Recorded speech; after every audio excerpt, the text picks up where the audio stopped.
परशुराम के जाने के पश्चात पत्नियों सहित राजकुमारों, गुरु वशिष्ठ, अन्य ऋषि मुनियों, मंत्रियों तथा परिजनों के साथ महाराज दशरथ अयोध्या की ओर अग्रसर हुए। मंत्रियों ने शीघ्र ही 2 शीघ्रगामी दूतों को सभी के वापस आने की सूचना देने के लिए अयोध्या भेज दिए। दूतों के अयोध्या पहुंचने तथा सूचना देने पर नगर के सभी चौराहों, अट्टालिकाओं, मंदिरों एवं महत्वपूर्ण मार्गों को नाना भांति की रंग बिरंगी ध्वजा पताकों से सजाया गया। राजमार्ग पर बड़े बड़े सुरम्य द्वार बनाए गए और उन्हें तोरणों से सजाया गया। मार्गों में केवड़े और गुलाब आदि का जल छिड़का गया। सुंदर चित्रों, मांगलिक प्रतीकों, वंदनवारों आदि से हाट बाजारों को भी बड़ी सुरुचि के साथ सजाया गया। एक अभूतपूर्व उल्लास छा गया सारी अयोध्या में। अनेक प्रकार के वाद्य बजने लगे, घर घर में मंगलगान होने लगे।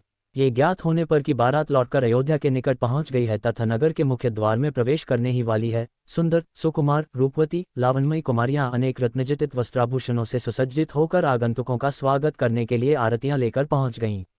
महाराज दशरथ और राजकुमारों के स्वर्णिम फूलों से सुसज्जित सोने के हौदे वाले हाथियों पर बैठकर नगर में प्रविष्ट होने पर चारों ओर उनकी जय जयकार होने लगी। ऊंची ऊंची अट्टालिकाओं पर बैठी हुई सुंदर सौभाग्यवती रमणियां उन पर पुष्पवर्षा करने लगीं।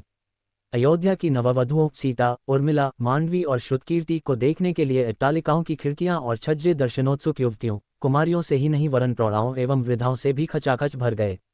सवारी के राजप्रसाद में पहुंचने पर राजा दशरथ की समस्त रानियों ने द्वार पर आकर अपनी वधुओं की अगवानी की।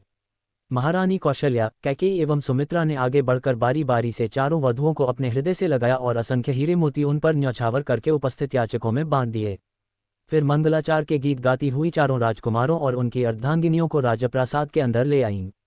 इस अपूर्व आनंद के अवसर पर महाराज दशरथ ने दानादि के लिए कोष के द्वार खोल दिए और मुक्त हस्त से नगरवासी ब्राह्मणों को भूमि, स्वर्ण, रजत, हीरे, मोती, रत्न, गौएं, वस्त्रादि दान में दिए। राजकुमारों को राजप्रासाद में रहते कुछ दिन आनंदपूर्वक व्यतीत हो जाने पर महाराज दशरथ ने भरत को बुलाकर कहा, वत्स, तुम्हारे मामा युधाजित को आए हुए पर्याप्त समय हो गया है।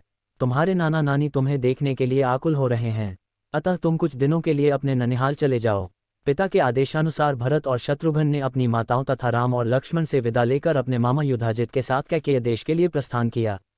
राम ने अपने सौम्य स्वभाव, दयालुता और सदाचरण से न केवल अपने प्रासाद के निवासियों का बल्कि समस्तपुर के स्त्री पुरुषों का हृदय जीत लिया था। वे सबकी आंखों के तारे थे और अत्यंत लोकप्रिय हो गए थे। परिवार के सदस्य उनकी विनयशीलता, मंत्रीगण उनकी नीति निपुणता, नगर निवासी उनके शील सौजन्य और सेवकगण उनकी उदारता का बखान करते नहीं थकते थे। इधर सीता के मधुभाषी स्वभाव, सास ससुर की सेवा, पातिव्रत्य धर्म आदि सद्गुणों ने भी सभी लोगों के मन को मोह लिया।